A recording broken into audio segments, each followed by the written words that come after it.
তারপর বলো, হে যুবক, হে কাণ্ডারি, কেমন বইছে তোমার নৌকা? হাওয়া আছে ঠিকঠাক?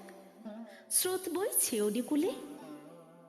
না তোমার কষ্টার্জিত প্রশংসাপত্রগুলো কলুঙ্গিতে তুলে রেখে বসে আছো বিষণ্ণ মোহনায়?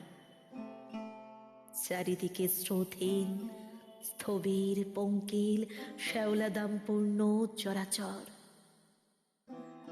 বাড়িতে তোমার অসুস্থ বাবা, ফাইলে মার্কশিট, চোখে স্বপ্ন, বুকে আগুন, আর পেটে বেওকুফ খিদে। যারা কথা দিয়েছিল রোদ এনে দেবে, তারা নিজেরাই সূর্যের দরাদরি করতে ব্যস্ত। তাই আপাতত সকাল হওয়ার কোনো সম্ভাবনা নেই। শুধু আরেকটা বার ইতিহাসের পাতা থেকে মশাল হাতে সামনে এসে দাঁড়াক গেরুয়া বসন পরা সে আগুন সন্তানটা। মরা মোহনায় একটু জোয়ার আসুক, অসুস্থ পালে একটু হাওয়া লাগুক। আরেকবার কিছু একটা মিরাকেল ঘটুক, কিছু একটা মিরাকেল ঘটুক।